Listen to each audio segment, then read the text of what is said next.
आज का जो हमारा मुद्दा है वो है न्यू वर्ल्ड ऑर्डर। जी हाँ, न्यू वर्ल्ड ऑर्डर। भारत को भी एक अपनी नई व्यवस्था देखनी होगी, देखना होगा कि इस नए वर्ल्ड ऑर्डर में भारत अपनी पोजीशनिंग कहाँ कर सकता है। नए वर्ल्ड ऑर्डर में भारत को अपनी जगह बनाने के लिए भारत को सशक्त होना पड़ेगा, समर्थ होना पड़ेगा और उसका रास्ता है आत्मनिर्भर भारत। जी हाँ, वायरस जो है वो न्यू वर्ल्ड हथियार बनने जा रहा है। अब इंसानों के भी QR कोड होंगे। ये एक QR कोड के जरिए ये सारा सिस्टम ट्रैवल मैनेजमेंट या एक क्या किया जा रहा है, ये बहुत सारे सवाल हैं। वैक्सीन की लड़ाई के साथ साथ, वैक्सीन लगाने के साथ साथ पैरेलली ये भी जांच करें कि वायरस कहां से आया, कौन वर्ल्ड की ताकत होगा, नए वर्ल्ड सिस्टम में कौन लीडर होगा। जन हितैषी देख रहे दर्शकों का स्वागत है जन जन की बात जन हितैषी के साथ। दोस्तों, मैं संदीप शर्मा एक बार फिर आपसे रूबरू हो रहा हूं और आज का जो हमारा मुद्दा है वो है न्यू वर्ल्ड ऑर्डर। जी हाँ, न्यू वर्ल्ड ऑर्डर यानी कि वर्ल्ड की नई व्यवस्था। तो क्या होगी वर्ल्ड की नई व्यवस्था? जैसे कि प्रधानमंत्री श्री नरेंद्र मोदी जी ने खुद ही पीछे संसद में एक चीज़ बोली कि नया वर्ल्ड ऑर्डर आने वाला है, इसे टाला नहीं जा सकता और इसके संकेत ऐसे हैं कि इसमें अब हमें अपनी अपनी व्यवस्था देखनी होगी। भारत को भी एक अपनी नई व्यवस्था देखनी होगी, देखना होगा कि इस नए वर्ल्ड ऑर्डर में भारत अपनी पोजीशनिंग कहाँ कर सकता है। क्या है ये नया वर्ल्ड ऑर्डर, क्या है, कहाँ से इसके संकेत आए हैं, इन सभी बातों पे, मुद्दों पे चर्चा करेंगे ब्रेक के बाद। पोस्ट कोरोना भी एक नया वर्ल्ड ऑर्डर नजर आ रहा है। पोस्ट कोरोना के बाद दुनिया में एक नया संबंधों का वातावरण शेप लेगा। हमें तय करना है कि हम वर्ल्ड वॉर के बाद एक मुख्य दर्शक के रूप में बदलती हुई दुनिया को देखते रहे और अपने आप को कहीं एडजस्ट हो सकते तो करने की कोशिश की। हमारे लिए वो कालखंड भी वैसा ही था। लेकिन आज पोस्ट कोरोना जो नया वर्ल्ड ऑर्डर तैयार होगा और होना ही है, किस रूप का होगा, कैसा होगा, कौन उसको इनिशिएट करेगा, वो तो वक्त बताएगा। लेकिन दुनिया ने जिस प्रकार से संकट को झेला है, दुनिया इस पर सोचने के लिए मजबूर हुई है और होना है। ऐसी स्थिति में भारत विश्व से कट करके नहीं रह सकता। भारत एक कोने में गुजारा नहीं कर सकता है। हमें भी एक मजबूत प्लेयर के रूप में उभरना होगा। लेकिन सिर्फ जनसंख्या के आधार पर हम दुनिया में अपनी मजबूती का दावा नहीं कर पाएंगे। वो एक ताकत है, लेकिन इतनी ताकत मात्र से नहीं चलता है।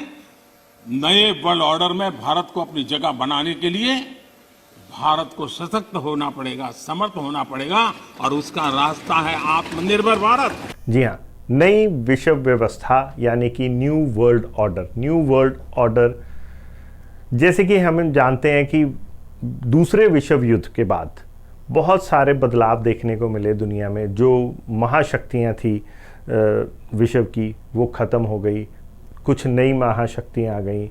बात करें तो हिटलर जो कि सबसे बड़ी शक्ति थी विश्व की, वो ख़त्म हो गए। फिर बात करें तो सोवियत संघ ख़त्म हो गया, उसकी जगह रूस ने ले ली। फिर रूस दोबारा एक्टिव हो गए। यहूदियों पे बहुत सारे जो यहूदियों का जो दमन किया गया था, ऐसा लग रहा था कि उसके बाद यहूदी ख़त्म हो जाएंगे, लेकिन वो इज़राइल के रूप में बढ़कर एकदम नई ताकत बनकर सामने आ गए। यही है न्यू वर्ल्ड व्यवस्था। जी हाँ, न्यू वर्ल्ड जो है ऑर्डर है, उसमें भी अभी जो ये कोविड का एक दौर चल रहा है, कोविड की जो लड़ाई चल रही है, इसे भी ऐसे ही न्यू वर्ल्ड व्यवस्था कहा जा रहा है। एक तरफ जहां हम लोग सारे अपने अपने भाग दौड़ में लगे हैं, कोविड से बचने में लगे हैं, लेकिन जो शक्तिशाली हैं, जो रसूखदार हैं, जो बड़े बड़े लोग हैं, समर्थ्य हैं, देश हैं, वो इस समय इसमें अपनी नई व्यवस्था में जुट गए हैं। कहा जा रहा है कि कोविड ख़त्म होने के बाद बहुत सारे ऐसे ही बदलाव देखने में मिलेंगे, जिसमें हो सकता है कि बहुत सारियां शक्तियां, बहुत सारे देश अपनी अपनी पोजीशनिंग चेंज करते नज़र आएंगे। तो इसी में भारत को भी अब अपनी पोजीशनिंग करने का मौका मिलेगा, भारत भी अपनी पोजीशनिंग करेगा। लेकिन प्रधानमंत्री मोदी ने एक बहुत बढ़िया चीज़ कही है कि खाली जनसंख्या के दम पर ये पोजीशनिंग नहीं होगी। जनसंख्या हमारी एक ताकत है, लेकिन अब जनसंख्या के दम पर खाली हम अपनी पोजीशनिंग नहीं कर सकते। भारत जितना विशाल देश है, हमें जनसंख्या के साथ कुछ और चीज़ों पे भी फोकस करना होगा, ताकि जो हमारी पोजीशनिंग है, जो हमें 2 नंबर से लेके 4 नंबर से लेके 10 नंबर तक की संख्या में उलझा के रखा हुआ भारत को, वो अब उससे बढ़ भी सकती है। उसमें हम और ताकतवर हो सकते हैं या नहीं हो सकते, इसके बारे में कुछ भी कहा नहीं जा सकता। लेकिन ये न्यू वर्ल्ड जो व्यवस्था है, इसके बारे में ज़रूर कहा जा सकता है। जो न्यू वर्ल्ड व्यवस्था है, उसमें अब क्योंकि ये सामने खड़ी है तो इससे मुंह नहीं मोड़ा जा सकता। तो इस पे अगर बात करें तो अब जो बात होगी वो होगी वैक्सीन पासपोर्ट की। जी हाँ, वैक्सीन पासपोर्ट की बात होगी। वायरस न्यू वर्ल्ड हथियार बनने जा रहा है। जी हाँ, वायरस जो है वो न्यू वर्ल्ड हथियार बनने जा रहा है।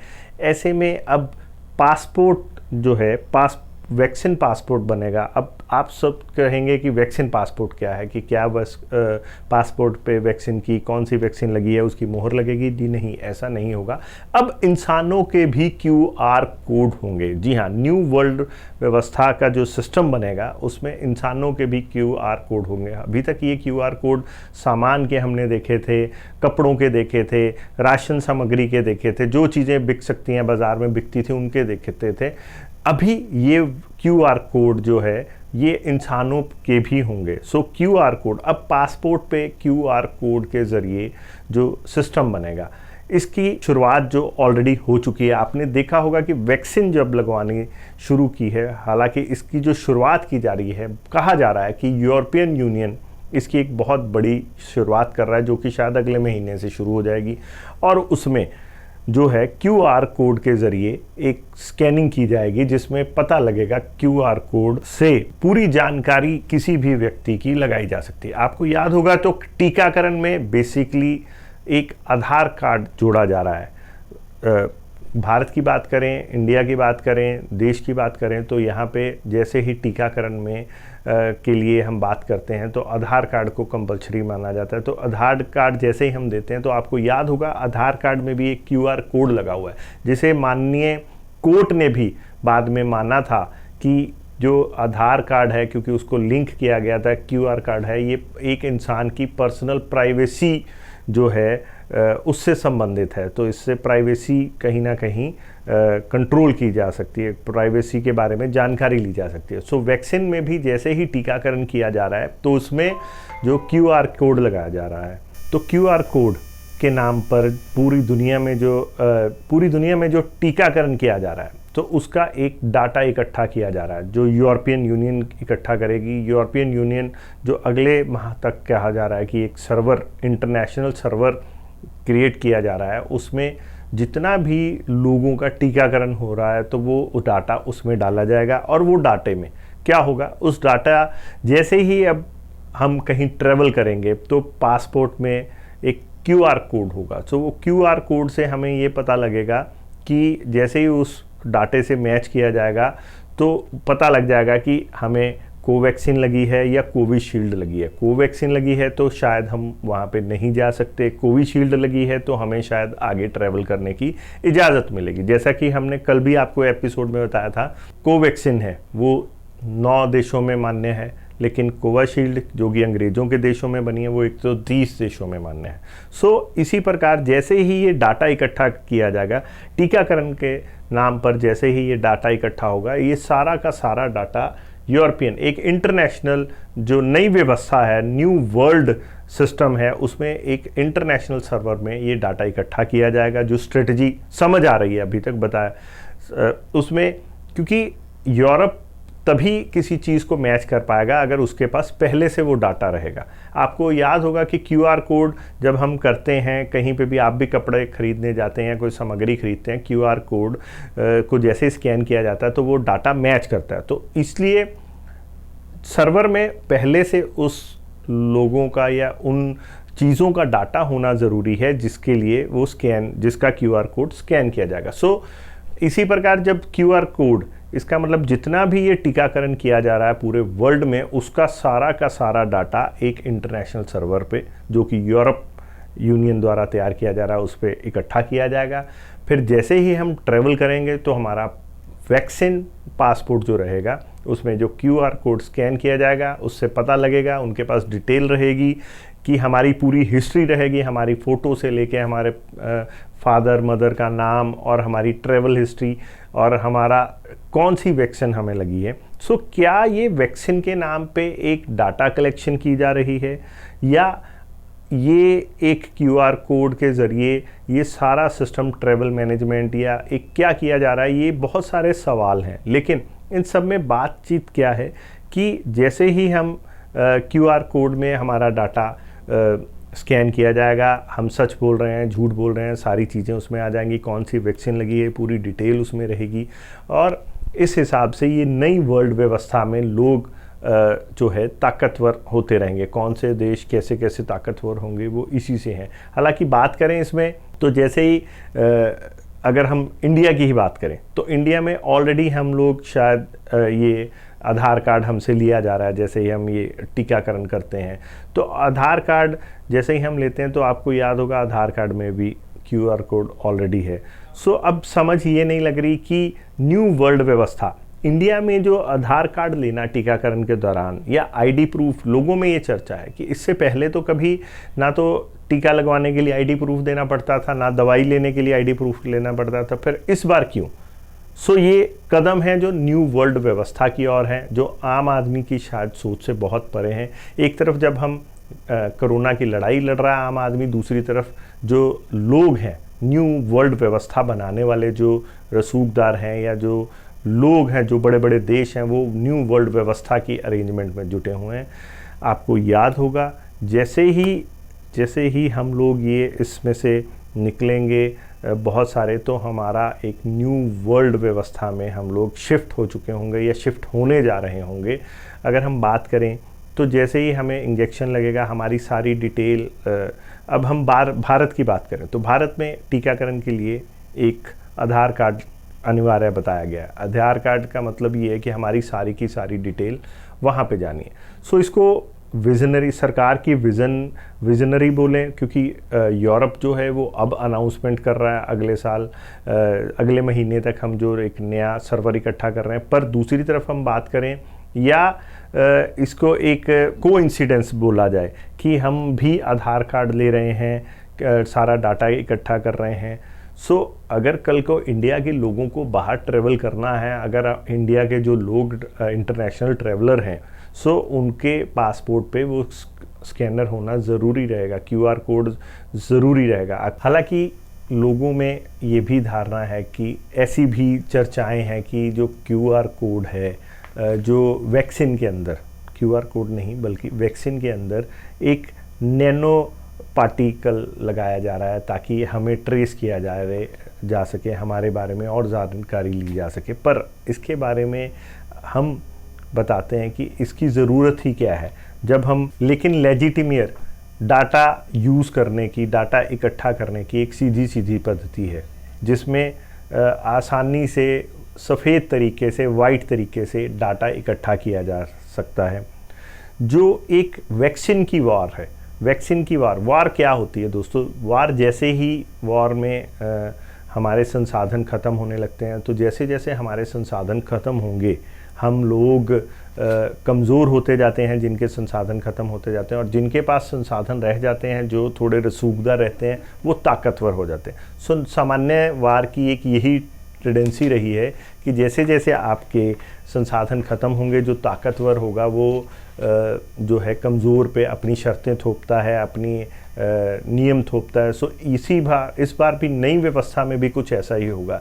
जो जो लोग, जो जो देश इस संसाधन में अपने अपने संसाधन ख़त्म होते जाएंगे, उनके वो वीक होते जाएंगे, तो जो ताकतवर देश हैं वो इसमें अपनी अपनी व्यथा अपने अपने तरीके से इसको चलाने की कोशिश करते रहेंगे, जो कि पहली बार नहीं है, हमेशा से ऐसा होता रहा है। इसको एक तरफ बोला जाए तो इसको ये भी बोला जा सकता है साधारण भाषा में कि अक्सर ये कहा जाता है कि बड़ी मछली छोटी मछली को खाती है। तो ये एक वैसी ही व्यवस्था है जो हो रही है।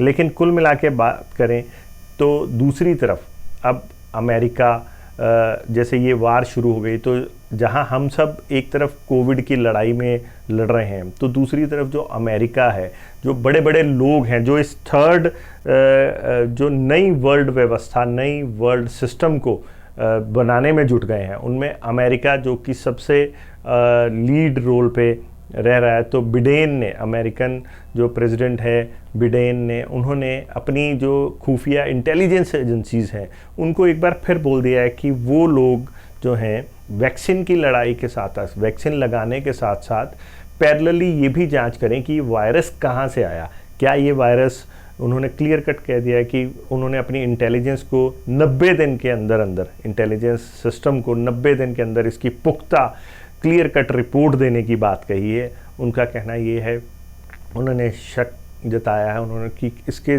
जो वायरस के केवल 2 ही विकल्प हो सकते हैं, या तो ये जानवर में से आया, चमगादड़ में से, या फिर ये एक्सीडेंटली लीक हुआ है जो एक टेस्ट लैब में से। पर बात की जाए तो उन्होंने ये भी कहा है कि हालांकि इस मामले में, सारे मामले में WHO जो कि वर्ल्ड हेल्थ ऑर्गेनाइजेशन है, उससे बड़ी वर्ल्ड में कोई हेल्थ एजेंसी नहीं है, उसने एक 200 पेज की रिपोर्ट भी दी है। लेकिन वो 200 पेज की रिपोर्ट में उन्होंने बड़ा स्पष्ट क्लियर किया है कि ये वायरस जो इल्ज़ाम लगाए जा रहे हैं कि चाइना के वुहान की एक लैब में से लीक हुआ है, बनाया गया, मैन मेड है, वो ऐसी कोई भी चीज़ें नहीं हैं। उन्होंने बड़ा स्पष्ट किया है वर्ल्ड हेल्थ ऑर्गेनाइजेशन ने, और जिसे चीन ने भी इंडोर्स करते हुए क्लियर कट कहा कि ये तो एक राजनीतिक अपनी चमक लेने के लिए लोग उन पे आरोप लगा रहे हैं। हम यहाँ पे क्लियर कट चीन का जो पक्ष है वो बता रहे हैं कि चीन ने खुद आगे बढ़कर कहा कि ये एक राजनीतिक बेनिफिट लेने के लिए, अपनी राजनीति चमकाने के लिए कुछ लोग ऐसे बार बार मुद्दे उठा रहे हैं, जबकि ऐसी बात नहीं है। लेकिन कुल मिला के अगर बात की जाए तो अमेरिका के बिडेन ने अपनी एजेंसियों को 90 दिन के अंदर इसकी एक पुख्ता रिपोर्ट तैयार करने की बात कही है। उनका क्लियर कट है कि या तो ये जानवर से आया है या फिर ये एक्सीडेंटली लीक है। अगर जानवर से आया है तो उस पर भी एक अलग विवाद छिड़ गया दुनिया भर के लोगों में कि जब हमें दूसरी तरफ ये कह रहे हैं कि वायरस जो है कोविड, ये जानवरों में जा ही नहीं सकता, तो फिर अगर जानवरों में जा ही नहीं सकता, जानवर में फैल ही नहीं सकता, तो फिर वहाँ से आया कैसे, चमगादड़ से कैसे फैला। सो ये सारी चीज़ों के बीच में जो एक डॉक्टर फॉसी, जी हाँ, डॉक्टर फॉसी जो हैं, उनकी भी एक रिपोर्ट आई। उन्होंने भी पीछे एक ऐसी स्टेटमेंट दे दी कि पीछे एक स्टेटमेंट दी थी उन्होंने, डॉक्टर फॉसी ने, कि जो ये वायरस है वो कहीं ना कहीं एक ह्यूमन से आया है, वाइल्ड से आया है। लेकिन बाद में उन्होंने अपने इन अल्फाजों को, अपनी स्टेटमेंट को वापस लिया, जिसमें उन्होंने क्लियर कट जो है उनकी फिर विपक्षता हो गई सेनेट में। जो वहाँ की सांसद है सेनेट, उसमें लोगों ने उनको सस्पेंड करने तक की बात कही जब उन्होंने अपनी स्टेटमेंट को वापस लिया। तो ये सारी बातों से इग्नोर नहीं किया जा सकता। इन सब की सबसे बड़ी बात यह है कि जहां चीन पे इतने गंभीर आरोप लग रहे हैं इस नई वर्ल्ड व्यवस्था के सिस्टम में, ये कोविड की वॉर में, तो चीन इस सब की कोई परवाह ही नहीं कर रहा और चीन मस्ती से अपना काम कर रहा है। उसका कहना ये है कि ये सारी चीज़ें एक्चुअल में राजनीति चमकाने के लिए चीज़ें हैं। फिर भी जो लोग अमेरिका को फॉलो कर रहे हैं, वो अमेरिका के अमेरिकन्स को जो फॉलो करते हैं वो अमेरिका की बोली बोल रहे हैं, ऐसा कहा जा सकता है। और जो चीन के साथ हैं। हालांकि जो चीन है वो अपनी इन सब की बिना परवाह किए अपने स्टैंड पे स्टिल है और उसका क्लियर कट कहना है कि ऐसा कुछ भी नहीं है। वहीं अगर बात करें यूरोपियन यूनियन की, तो यूरोपियन यूनियन या और जो लोग हैं वो ये कह रहे हैं कि इसकी जांच होनी चाहिए। नई वर्ल्ड व्यवस्था की हम आपको बात बता रहे हैं कि जो बड़े बड़े देश हैं, जो नई वर्ल्ड व्यवस्था में कौन नई ताकत बन के आएगा, कौन सही है कौन गलत है, हम इसके बारे में अभी कुछ नहीं कह सकते। लेकिन कुल मिला के ये है कि ये नई वर्ल्ड व्यवस्था हो रही है और नई वर्ल्ड व्यवस्था में एक जो बायो वायरस है, जो बायो ये वेपन्स हैं, ये बहुत इम्पॉर्टेंट होंगे और इस तरह के बहुत सारे चीज़ों पे जो नई वर्ल्ड व्यवस्था में बायो वेपन्स का बहुत महत्वपूर्ण होंगे। खासकर कहें तो कोरोना वायरस का ये जो टीकाकरण किया जा रहा है, इस सब के सिस्टम में ये समझ लग रहा है कि पूरे वर्ल्ड का डाटा एक सेंट्रलाइज्ड सर्वर पे इकट्ठा किया जाएगा। उस सेंट्रलाइज्ड सर्वर से जो डाटा इकट्ठा होगा, जब भी हम ट्रैवल करेंगे, किसी भी देश के लोग, फिर वो चाहे अमेरिका के हों कहीं के भी हों, वो वहाँ से उसको स्कैन किया जाएगा। बारकोड, उस पर जो बारकोड होगा पासपोर्ट पे, उसको स्कैन किया जाएगा और उस स्कैनिंग से पता लगेगा कि हमारी जहाँ उनके पास सारी हिस्ट्री रहेगी, क्योंकि पहले से डाटा रहेगा उनके पास हमारा, जहाँ वो हमारी हिस्ट्री चेक कर सकते हैं, हमारी सारी गतिविधियों को चेक कर सकते हैं। वैसे ही वो हमें ये बता सकते हैं कि हम आगे वाले जिस भी देश में हैं, हम वहाँ पे ट्रैवल कर सकते हैं या नहीं कर सकते। ये सारा वैक्सीन पे डिपेंड करेगा कि हमने कौन सी वैक्सीन लगा रखी है। कुल मिला के बात ये है कि बड़ी ताकतें जो हैं इस समय नई वर्ल्ड व्यवस्था में जुट चुकी हैं। अब इसमें प्रधानमंत्री श्री नरेंद्र मोदी जी का भी कहना है कि जो अकेले जनसंख्या के दम पर हम नई वर्ल्ड व्यवस्था में अपनी पोजीशनिंग नहीं कर सकते, उसके लिए हमें और भी मंथन की ज़रूरत है, बहुत सारी चीज़ें देखनी होंगी। क्योंकि हालांकि जिस बात करें तो बरसों से जिस जनसंख्या को हम लोग, हमारे माननीय पूर्व प्रधानमंत्री श्रीमती इंदिरा गांधी जी से लेकर बहुत सारी सरकारें, आज तक की सरकारें जिस जनसंख्या को हमारी कमज़ोरी बनाती रहीं, वो जनसंख्या आज हमारी जो है ताकत बन रही है। बहुत सारे प्राकृतिक संसाधन जो हमारे हैं, जिनको हम यूज़ ही नहीं कर पाए आज तक, वो हमारी ताकत बन रहे हैं। तो देखना ये है कि इन सभी संसाधनों और जन संसाधन का इस्तेमाल करके क्या हम नई वर्ल्ड व्यवस्था में हम कहाँ फिट हो सकते हैं। क्या आज भी हम वो 4 से 10 नंबर वाली इकॉनमी का चक्रव्यूह तोड़कर अपनी पोजीशनिंग कुछ और बढ़िया तरीके से इस नई वर्ल्ड व्यवस्था में कर सकेंगे। बात करें तो ब्रिटेन की भी, जो कहीं पीछे पिछड़ गया था, अब उसमें दोबारा जान आ चुकी है। अमेरिका की बात करें, नई वर्ल्ड व्यवस्था में कौन जो है सबसे ताकतवर होगा या कौन उसको लीड करेगा, इसके बारे में अभी कहना बहुत मुश्किल है।